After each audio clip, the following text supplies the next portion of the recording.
चलिए बेटा, धर्मवीर भारती जी की अगली कविता गुलाम बनाने वाले आज हम पढ़ेंगे।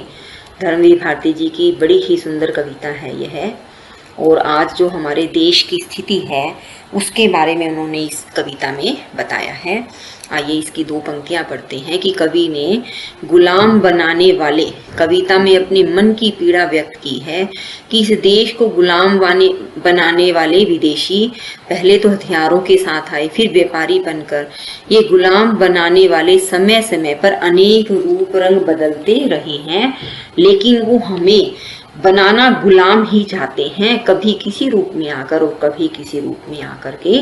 इस कविता के माध्यम से कवि कहना चाहता है कि भारत को गुलाम बनाने वाले मुगलों और अंग्रेजों की रणनीतियों का उन्होंने उल्लेख किया है। कभी किसी रूप में कभी किसी रूप में वो हमें गुलाम बनाने के लिए आते ही रहते हैं। आइए देखते किस किस रूप में आए कि और भी पहले वे कई बार आए हैं। एक बार जब उनके हाथों में भाले थे, घोड़ों की टापों से खैबर की चट्टानें कांपी थी। कवि क्या कहता है कि गुलाम बनाने वाले और भी पहले बहुत बार आए हैं। अब कवि शुरू से लेके बताना चाहता है कि कब कब किस किस रूप में किस किस तरह से विध्वंस करते हुए गुलाम बनाते हुए वे हमारे देश में आए हैं। जो मुगल आए, अंग्रेज आए, तो क्या कहते हैं कि कई बार वो आए हैं। एक बार वे जब आए तो उनके हाथों में भाले थे, अर्थात हथियार थे, और घोड़े की टापों से अफगानिस्तान के रास्ते खैबर के दर्रों का अर्थ है चट्टानों को पार करते हुए आए, तो वे चट्टानें भी कांप उठी थी, अर्थात हथियार लेकर के अफगानिस्तान के रास्तों से जब वो आए तो वहां पर खैबर की चट्टानें भी कांप उठी थी। फिर क्या कहते हैं कवि कि एक बार जब भालों के बजाय उनके हाथों में तिजारती परवाने थे। एक बार जब वो आए तो हथियार लेकर आए, दूसरी बार जब वो आए तो कैसे आए कि भालों अर्थात हथियारों की बजाय करते अपेक्षा वो अपने हाथ में क्या ले आए थे बेटा? व्यापार के कागज लेकर के आ गए थे। व्यापारी कागज लेकर के वो आगे हथियार से अपने आप हमें गुलाम बनाया, और फिर गुलाम बनाने के लिए जब वे आए तो तलवारों के स्थान पर व्यापारिक दस्तावेज, परवाने का अर्थ है दस्तावेज, कागज, तिजारती का अर्थ क्या है बेटा? व्यापारिक दस्तावेज लेकर के आए थे, और व्यापार के बहाने से हमें अपना गुलाम बना लिया था। जब वो व्यापार करने आए थे तो बगल का अर्थ है छुपा करके संगीने अर्थात तलवारें भी लेकर आए थे, बंदूक के साथ लेके आए थे, लेकिन छिपा कर लाए थे। देखिए बेटा, कवि क्या कहना चाहता है, कई बार तो उन्होंने सीधा सामने से आक्रमण किया, और जब एक बार ऐसे भी आए कि व्यापार करने के का बहाना लेकर आए, और जो बगल थी अर्थात इसका अर्थ बगल में छुपाने का अर्थ क्या होता है बेटा? चुपके से बिना दिखाए वो क्या लेके आए थे? बंदूकें लाए थे। लेकिन इस बार और चुपके से आए हैं। अब क्या कहते हैं कि अब की बार जब वो हमें गुलाम बनाने के लिए आए हैं तो बहुत ही ज्यादा चुपके से आए हैं।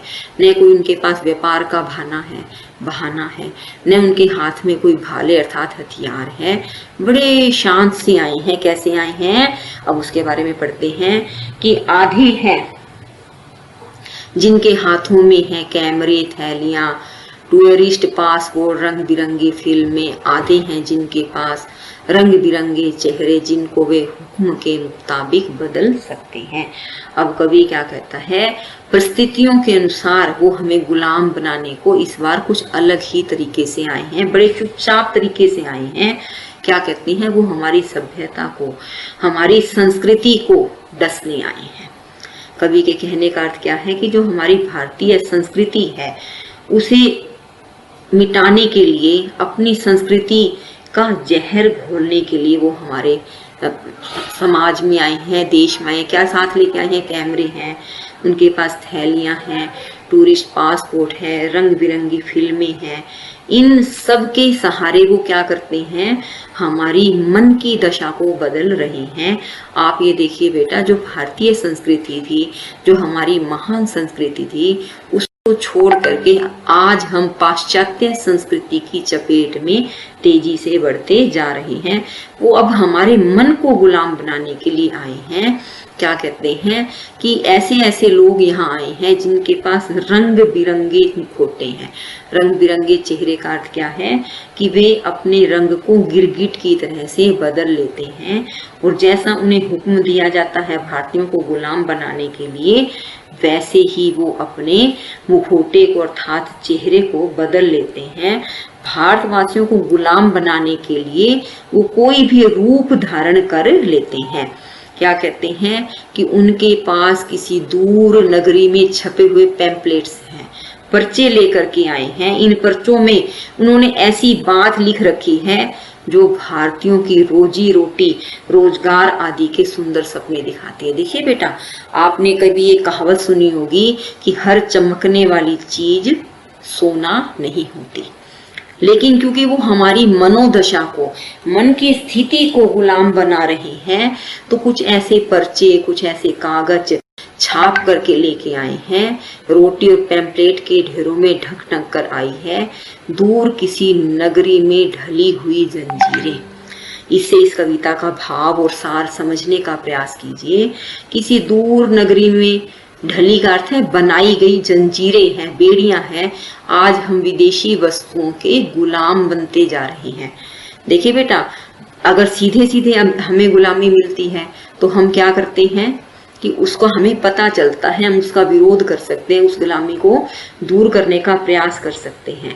लेकिन यह अप्रत्यक्ष गुलामी है, इसको दिमाग की गुलामी कहते हैं, मन की गुलामी कहते हैं कि आप उनके द्वारा लाई गई चीजों के आदी हो जाते हैं, गुलाम बन जाते हैं। आपको उनके द्वारा दिखाई गई जो कहते हैं ना आकर्षण है, दिखाई देने वाली चीजें हैं, जो पैम्पलेट्स वो लेकर के आए हैं, उन सब के अंदर आप क्या करते हो कि उसमें फंस कर रह जाते हो। जो आपकी सभ्यता है, जो आपकी संस्कृति है, वो आपसे दूर जाने लग जाती है। अब ये ऐसा लगता है कवि को क्या लग रहा है, जैसे विदेश में ढली हुई अर्थात विदेश में बनाई हुई जो जंजीरें हैं, जो गुलामी की जंजीरें हैं, अब ये अलग रूप में आई हैं और भारतवासी उसके गुलाम बनते जा रहे हैं। आगे कवि क्या कहता है कि ढंग है नया लेकिन बात यह पुरानी है। घोड़ों पर रखकर या थैली में भरकर या रोटी से ढककर या फिल्मों में रंगकर वे जंजीरें केवल जंजीरें ही लाई हैं, और भी पहले वे कई बार आई हैं। अब कवि क्या कहता है कि हमें गुलाम बनाने वालों का ढंग नया हो गया है, उन्होंने अपना तरीका बदल दिया है। हमें गुलाम बनाने के लिए उन्होंने अपना ढंग अर्थात तरीका बदल दिया है। वे आधुनिक तरीकों से भारतीय संस्कृति को गुलाम बना रहे हैं, उसमें जहर घोलते जा रहे हैं। उन्हें आजीविका का लालच दे करके भारतवासियों को गुलाम बनाना चाहते हैं। क्या कहते हैं कि लेकिन बात यह पुरानी है। पुरानी बात क्या है कि वो ढंग चाहे कोई भी अपना ले, लेकिन हमें गुलाम तो बनाना चाहते ही हैं। पहले वे घोड़ों पर रखकर हथियार लेकर के हमें गुलाम बनाने आए थे, कभी वो व्यापार के कागजों के रूप में हमें गुलाम बनाने आए थे, आज वे थैली में धन आदि भरकर लाए हैं, या हमारी रोजी रोटी के रूप में हमारी संस्कृति को हड़पने आए हैं। हड़पने का अर्थ क्या होता है बेटा, कि हमारी संस्कृति के ऊपर अपनी संस्कृति का प्रभाव जमाना चाहते हैं।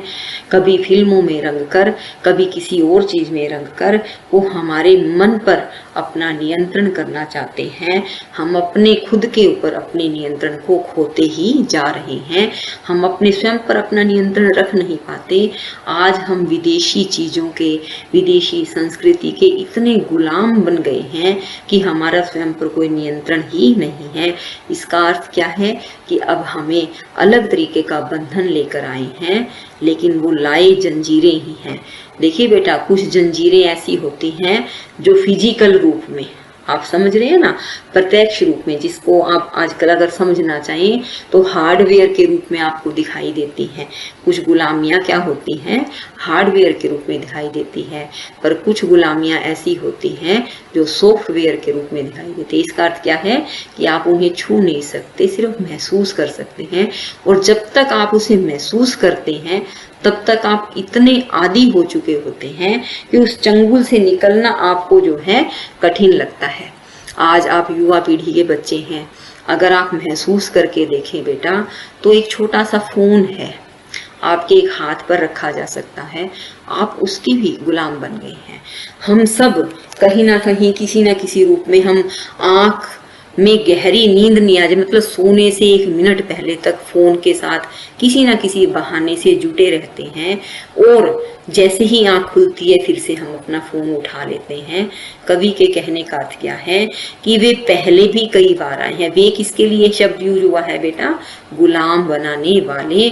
अब वो अलग तरीके से आए हैं और हम भारतवासियों को जगाना ही कवि का मुख्य उद्देश्य है कि चेत जाओ। चेतने का अर्थ है होश में आओ।